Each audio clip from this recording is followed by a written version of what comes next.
Okay, welcome to the Pelvic Health and Fitness Podcast. Dayna and Rhonda here today, and we are going to chat a little bit about some common exercise mistakes. Mistakes might seem drastic, but some sort of common exercise tendencies or habits, strategies that people have during exercise in general, but certainly pregnancy, postpartum, that could actually be hindering pelvic floor or core health. Yeah. Yeah. Yep.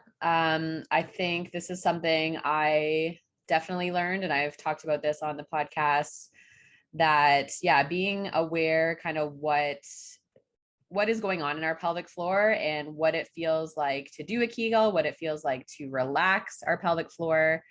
Starting with that awareness piece is always so important. So I don't know if you felt this, Dayna, but even I actually just said this to a client this week. So even as a physio, a lot of people assume we would know about the pelvic floor and we would know, we would be in tune with our pelvic floor.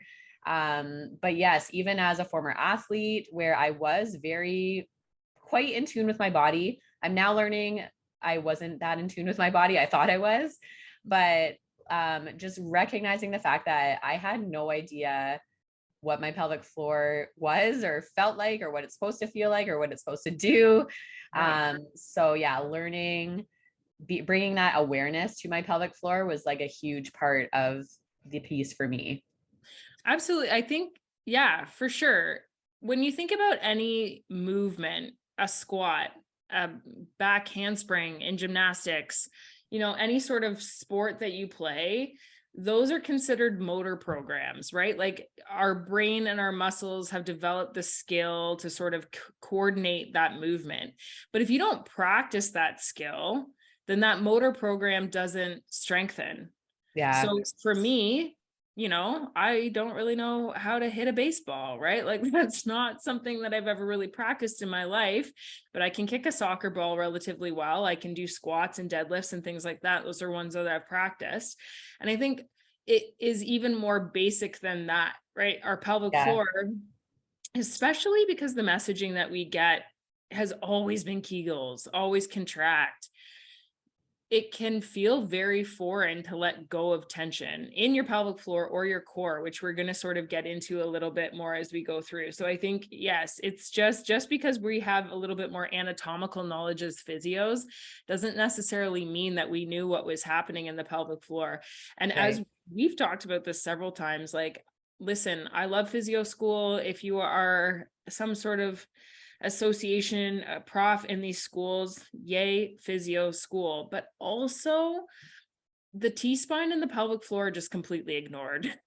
Yeah. So true. And the Yes, it's ribs, like the rib and the cage along ribs. that. Yeah. Yeah, and what do I spend a lot of my time treating at this stage? The pelvis and the T-spine. Yeah. Yeah. So yeah, I remember being like, this is the neck, and then there's this bit in the middle, and then there's the lumbar spine, and then this bit in the middle there too, and then legs. Like that's I don't basically even remember hearing like the bit in the middle of the pelvic floor. Like that was just like a no man's land. yeah, it was in the textbook for sure. I don't Was think we it? stopped Okay. there. Yeah. I think it was sort of like, and seriously, there was an elective, a women's health elective. Yeah. And I think back to it now, and I've mentioned this on the podcast, and I saw that elective and I was like, no way am I going in that direction. Yeah. Same. I Um, didn't even like consider it. I was like, yeah, no interest. I would have just like shook my head at you anyways, but now I obviously love it. And I think that it is so important. But the point being, you have to practice these things in Yeah. order for you to sort of be able to connect with what a contraction, what a relaxation phase feels like. Yeah, exactly. And I think, this comes down to if you are someone that's dealing with symptoms, it takes on like a whole new layer, right? So, when I was recovering postpartum, I've mentioned on the podcast that I dealt with prolapse symptoms. And yes, my first instinct, and, even by doing a bit of research, talking to a pelvic floor physio, was to do Kegels. And that is what's sold to us over and over. If you've birthed a baby, you must be weak. You have to be weak because you just pushed a baby out of your vagina. Those muscles are super weak.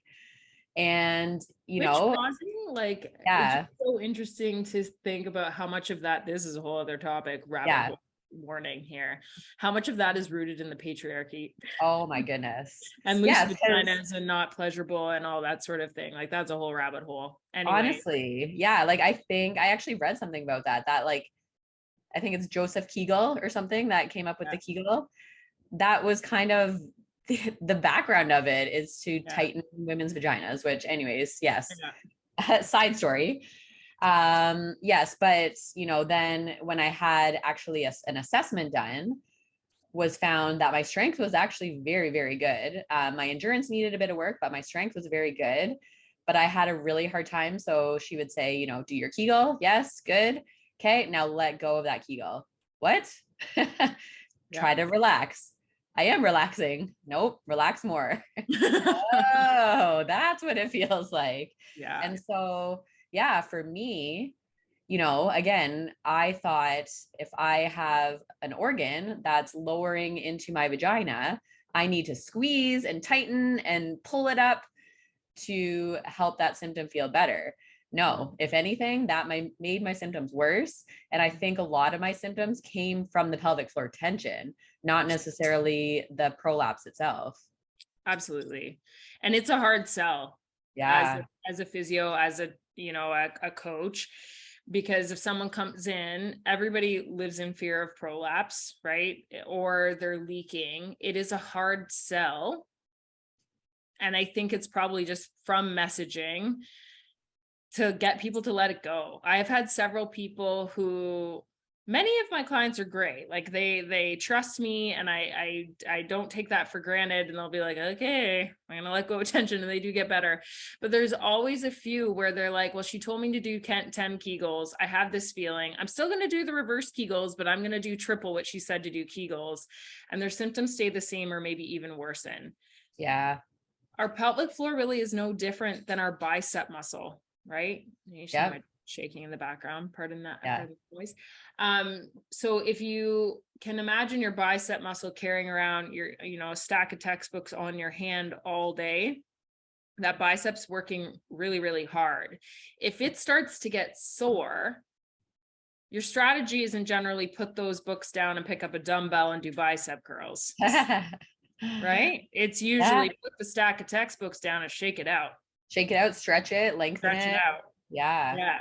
Yeah. And as soon as we can sort of change our thinking there, light bulb moment. Now, that's not to say there isn't situations or scenarios where that tension is happening because of weakness, or maybe Right. you are getting sore because you are weak. That can happen for For sure. sure.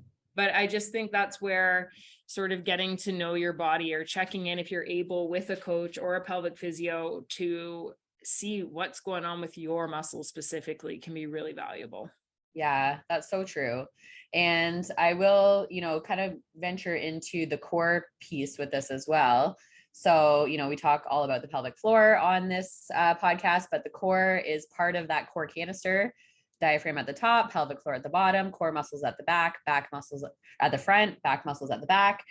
And yes, this is also super common postpartum or just in general in women's lives, where somewhere along the way we've been taught that we constantly have to squeeze our tummies, hold tension in our belly to have a flat tummy. This also comes into play with pain as well. So if you're someone that has dealt with maybe chronic back pain, hip pain is a big one too.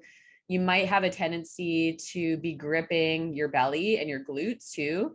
It's sort of a protective mechanism our body does at first to keep that area feeling safe and stable, but sometimes our body overdoes it. And then again, it's a learned behavior too, because maybe somewhere along the way, even a physio, we're not all perfect, might have told you to like grip your core if you're having back pain.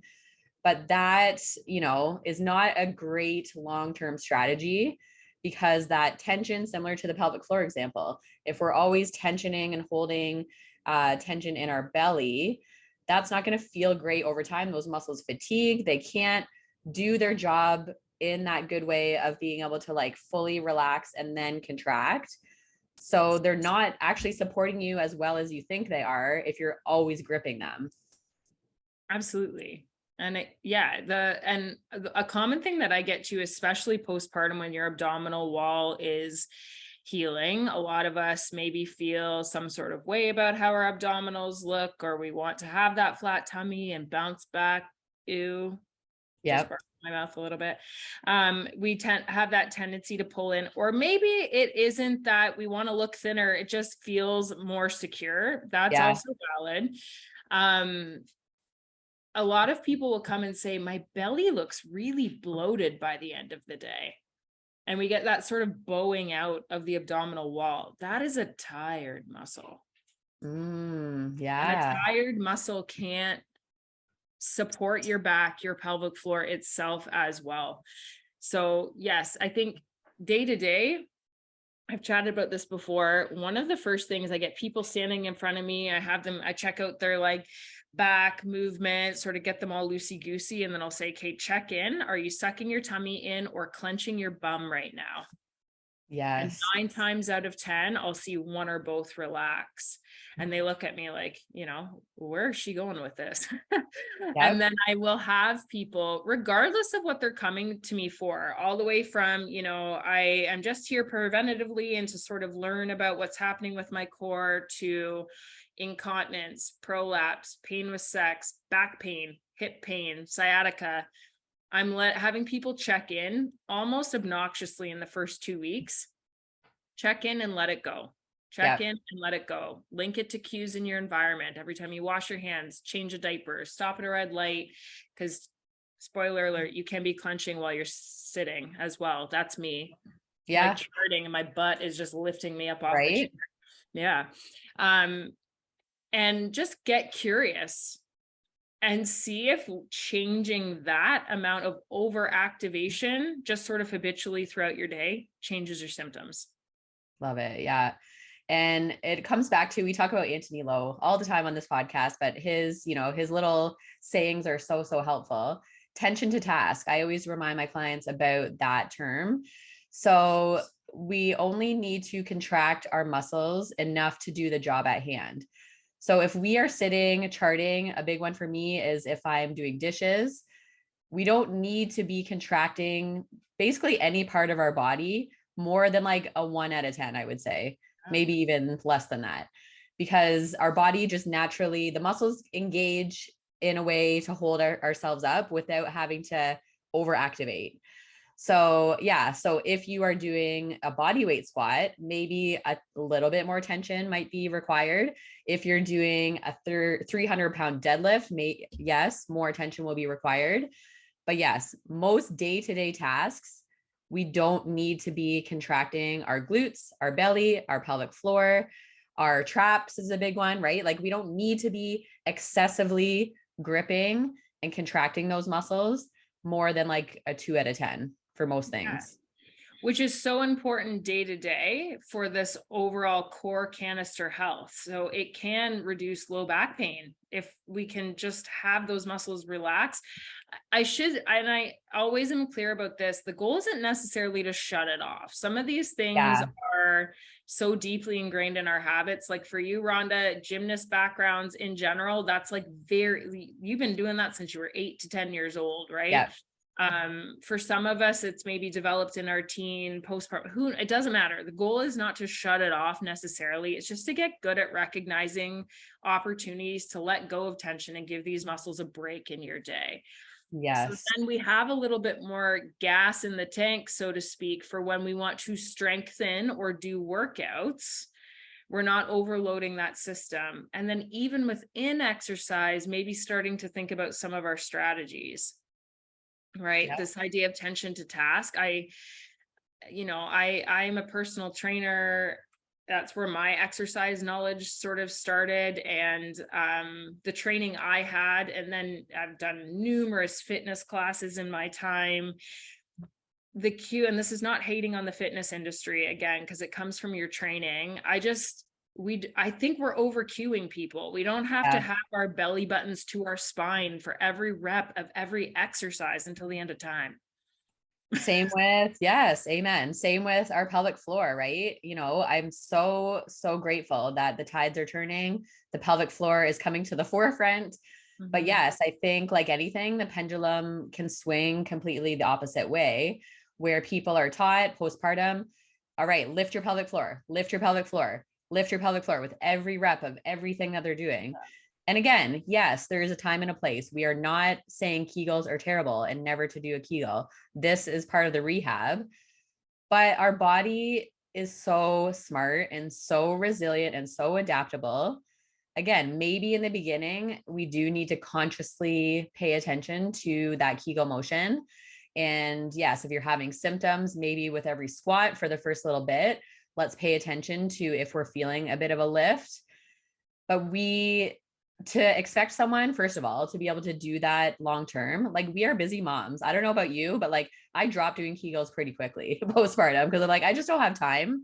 Yeah. And my body was starting to feel good, right? So if you're asymptomatic, yeah, I think you can drop that like Kegel cue with every single movement pretty quickly. And that I can't give you like an answer. People always say like, how long should I do those? Or I can't give you that answer because it's so person dependent. And yes, have that internal assessment to see if you are doing Kegels well, if you do have that endurance. But long term, you just pay attention to your symptoms. If you're starting to feel better, try dropping that cueing and just see how it feels. Our bodies will reach a point of automaticity. That's another anti-low thing where our body will just naturally know what to do because we've kind of retrained it and it just knows what to do. Even without that retraining, it knows what to do. You might need a bit of practice to kind of feel that and get in tune with that, but it's very smart. We need to give our bodies more credit. It rehabs itself a lot of ways.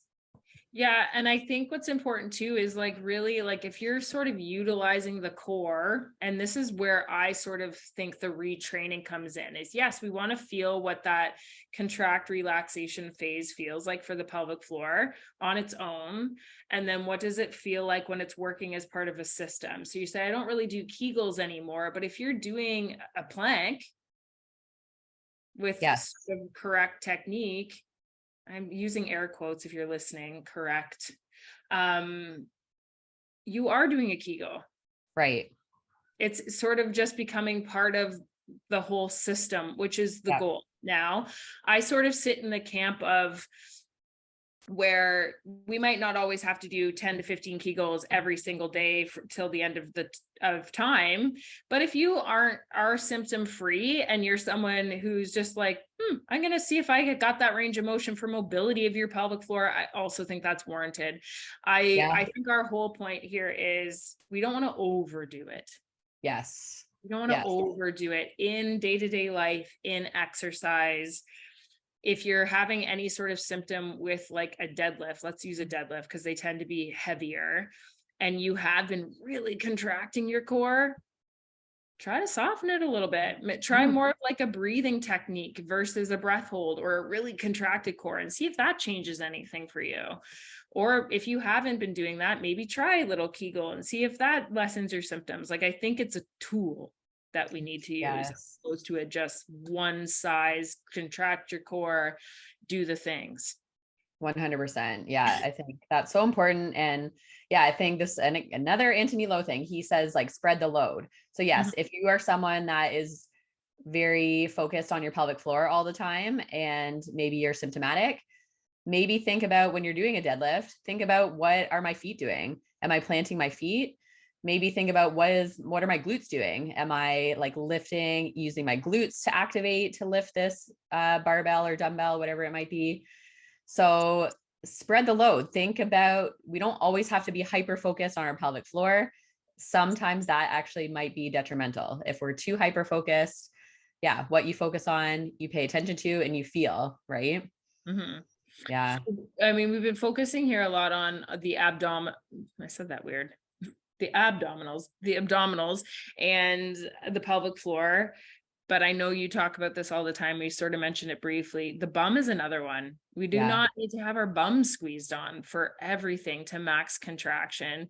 And I think after you listen to this, you might be shocked to find how often you're doing the dishes with your glutes just clenched right on. How often you're driving around. Yeah. How often you're driving around your city with your bum clenched on. Just get good at recognizing that you don't need to be doing that If you're doing Yeah. a really heavy, deep squat, sure, we need our glutes on, but we don't need them clenched on under us all the time. And that can actually lead to a lot of pelvic floor tension. It can worsen any pelvic floor symptoms. It can cause back pain, hip pain. It's very common postpartum, that sort of idea of a mom bum, where we have our upper body sort of back behind our pelvis as we're soothing babies, bouncing, bums clenched right on. Those muscles get fatigued, and then it can sort of flatten out our butt a little bit, right? That mom Yeah. bum. Yeah. Yeah. Yeah. And Let I it think, go. sorry. Yeah. I think, just the wording too, right? So I think, this is another Anthony Lowe thing that, I always say to my clients, this stuff isn't bad. I don't want you to feel guilty that you're doing these things. No. Our body loves variety, right? Our body loves variety of movement, variety of tension, variety of positions. So many of us are just really, really good at always contracting all those body parts. Yeah. Let's also try to get a little bit better at letting those muscles go. So yeah, don't feel like, oh my goodness, I do this all the time. I'm a terrible human, right? No, that's not what we're saying. Just tune in, get conscious of it. And just be curious. So yeah, along with that glute theme too, Dayna, this is something, I don't know where I was taught this, many of us were taught this, that at the top of every squat, every deadlift, to do like an extra, I wish I could like show you guys, but like an extra little like bum squeeze. Yeah. Hip thrust, tuck your tailbone under. Like we've all heard that at some point. Yeah. And again, not to say that that's bad. It's not a bad thing, but if we're doing that with every single rep, and then we're standing that way, and like so many movements and so many positions in our day involve that like tailbone tucked under, bum squeezed, 10 out of 10 tension.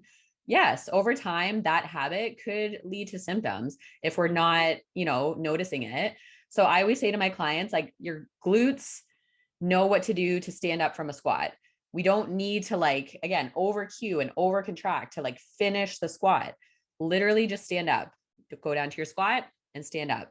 Your butt is already contracting. You don't need to add an additional contraction on top of that. Yeah, you know what I find interesting, and I've had this come up a couple times with clients recently, but also in the history of my career. So many people at some point have been taught by well-intentioned healthcare professionals that their glutes don't fire. Yeah, glute amnesia. Then how are you standing up out of a chair? Like your glutes are firing. They don't just go out to lunch, right? Like they're contracting. Maybe we need to adjust strategy. Maybe that particular portion of your glute needs some strengthening. But I sometimes think when I have these clients in front of me that they've developed these strategies of clenching because somewhere along the line they were told it was defective. Yeah.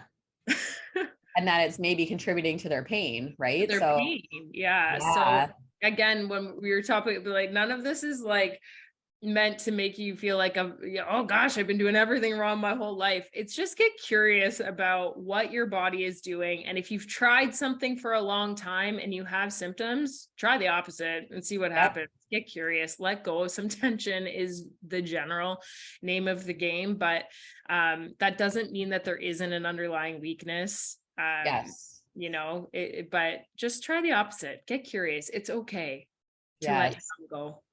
Yeah, I think one more point to touch on, a lot of this comes down to, I always say to my clients, there's so many layers to these conversations that many of us, or many of the clients I have anyways, and I come from this background as well, are sort of like that type A, competitive, like want to do things perfectly. Like, yeah, if someone gives me instructions, I'm doing it 10 out of 10 or it doesn't count, right? And insert Taylor Swift's anti-hero in the background here. Yeah. It's me. Hi. Yeah. So how many of us, somewhere, like you just said, Dayna, along the way, we're told to squeeze our bum with every squat, to contract our pelvic floor with every squat, to squeeze our belly so that we don't have back pain. And then how many of us take that and run and say, okay, I'm going to do 10 out of 10 all the time. And look at me go. I'm like, a straight A student. I'm doing everything perfectly. And maybe even unconsciously. and unconsciously true, right? Because we're such high achievers that we have to do it 10 out of 10. So yeah, I just remind my clients, if I'm giving you these cues, yes, aim for 2 out of 10, aim to be a subpar student on this task. Deeper degree. Also, I think too, like, yeah, we're talking about our glutes shut off, or, you have back pain because you have a weak core. That's another one, which can happen. But my argument is just, is it truly weak or is it tired because you never shut it off? Right. Yeah. Some things to think about. I think that's all of the things I had down, Dayna. Any pointers you missed? I think we got back into some of them, just sort of. Yeah.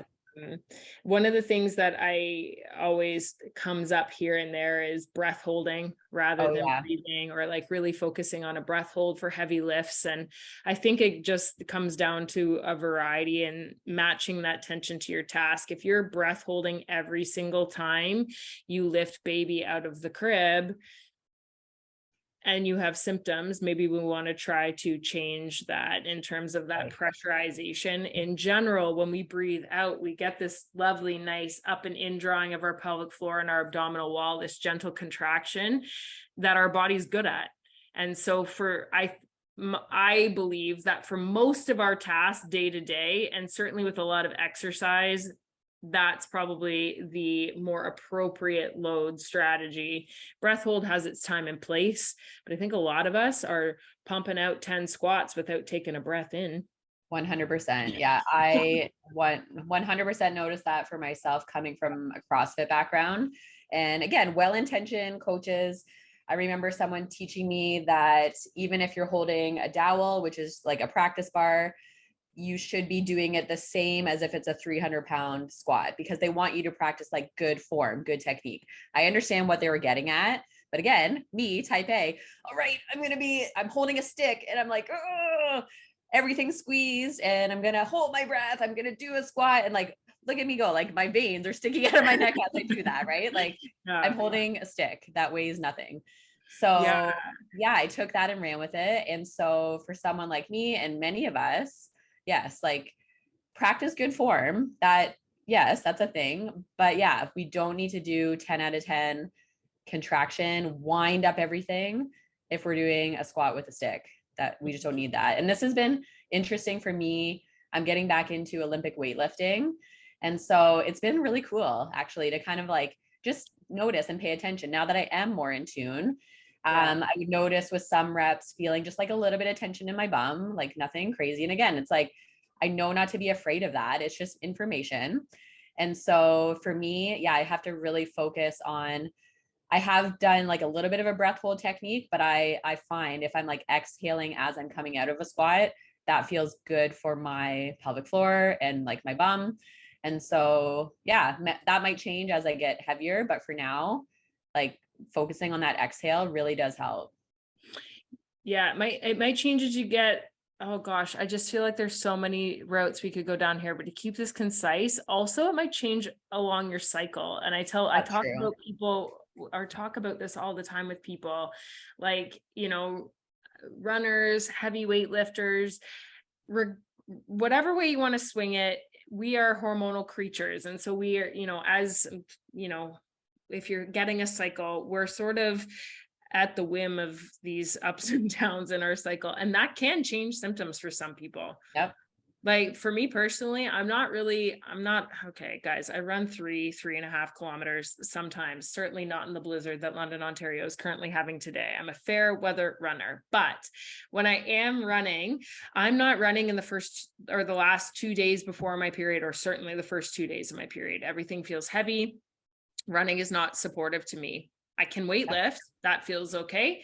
But running's just not my jam in that time. And so I think, yes, all of these strategies. And then if you're finding like, okay, Dayna and Rhonda had this podcast and they told me to let go of tension, it helped a little bit, but then my period came and blew it out of the water. Start mapping these things on your cycle too, because it's kind of interesting you might find that different strategies work at different times. Yeah. And it just might mean, like, I know for me, I weight lift once a week, every week, regardless of my cycle. And I think I just know that, yeah, I might have a bit more symptoms in and around my period, and just remove the fear in those moments, right? Like, yeah, I'm a little bit more symptomatic. I'm not doing damage to my body. Again, my body just maybe reaches its capacity a little bit sooner. That's okay. Maybe I spend a little bit more time doing some down training on those days. Do some good hip mobility, some good stretches, and that tends to settle my pelvic floor down. So that's the thing too, right? Like, no fear mongering. If you want to continue exercising during your period, even if you have symptoms, that is okay. Maybe just modify how you're doing it, add some relaxation, whatever you need to do to feel good. No, yeah, for sure. Yeah. Do whatever you need to do to feel good. How about we end with that sentiment? And Love it. that thing that you might need to do is actually let go of tension. Yes. Give it a try right now. Ready? Deep breath. Let go.